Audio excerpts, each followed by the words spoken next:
ହରଭଙ୍ଗା ଗୋଷ୍ଠୀ ଶିକ୍ଷାଧିକାରୀଙ୍କ ନିଆରା ପ୍ରୟାସ। ନାମ ଲେଖାଇଲେ 45 ଅଧାରୁ ପାଠ ଛାଡ଼ିଥିବା ଶିକ୍ଷାର୍ଥୀ ଏବଂ 140 ନାମ ଲେଖାଇବା ପାଇଁ ଆବେଦନ।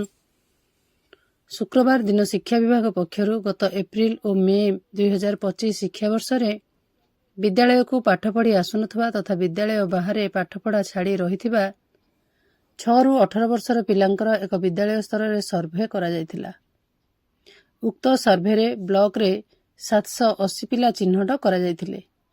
ଏହି ପିଲାମାନଙ୍କୁ ବିଦ୍ୟାଳୟକୁ ଫେରାଇ ଆଣିବା ପାଇଁ ଜିଲ୍ଲା ସ୍ତରରେ ଜିଲ୍ଲା ଶିକ୍ଷାଧିକାରୀଙ୍କ ନେତୃତ୍ୱରେ ହରଭଙ୍ଗା ଗୋଷ୍ଠୀ ଶିକ୍ଷାଧିକାରୀ ହାଡ଼ିବନ୍ଧୁ ବେହେରା ପ୍ରୟାସ କରି 45 ଜଣ ଶିକ୍ଷାର୍ଥୀଙ୍କ ନାମ ଲେଖାଇଥିଲେ। ଜିଲ୍ଲା ସ୍ତରରେ ସିଆର୍ସିସିମାନଙ୍କୁ ତାଲିମ ଦିଆଯାଇଥିଲା।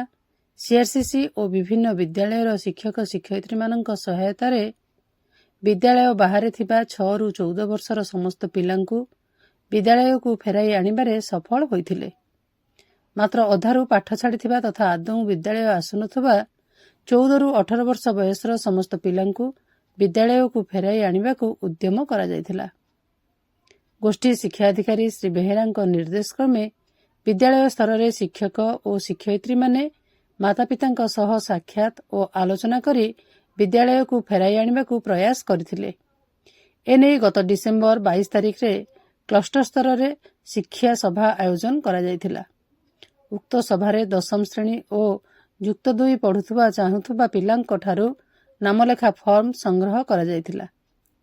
ସେହି ପିଲାଙ୍କୁ ବିଦ୍ୟାଳୟକୁ ଫେରାଇ ଆଣିବାକୁ ବ୍ଲକ ସ୍ତରରେ ବ୍ଲକ ସ୍ତରୀୟ ମେଗା ଆଡମିସନ କ୍ୟାମ୍ପ ପୁରୁଣାକଟକ ସରକାରୀ ଉଚ୍ଚ ବିଦ୍ୟାଳୟଠାରେ ବ୍ଲକ ଗୋଷ୍ଠୀ ଅଧିକାରୀ ହାଡ଼ିବନ୍ଧୁ ବେହେରାଙ୍କ ଅଧ୍ୟକ୍ଷତାରେ ଅନୁଷ୍ଠିତ ହୋଇଥିଲା। ଏଥିରେ ଓଡ଼ିଶା ରାଜ୍ୟ ମୁକ୍ତ ବିଦ୍ୟାଳୟ SIOS ଅଧୀନରେ 45 ଜଣ ଶିକ୍ଷାର୍ଥୀ 10ମ ଶ୍ରେଣୀରେ ନାମ ଲେଖାଇଥିଲେ ଓ ଜାତୀୟ ମୁକ୍ତ ବିଦ୍ୟାଳୟ NIOSରେ ଯୁକ୍ତ 2ରେ 140 ଜଣ ଶିକ୍ଷାର୍ଥୀ ନାମ ଲେଖାଇବା ପାଇଁ ଆବେଦନ କରିଥିଲେ। ବୌଦ୍ଧରୁ ବୈଦ୍ୟନାଥ ସାମଲଙ୍କ ସହିତ ହରଭଙ୍ଗାରୁ ଚିତ୍ତରଞ୍ଜନ ସିଂଙ୍କ ରିପୋର୍ଟ, ମୋ ଜିଲ୍ଲା ଖବର।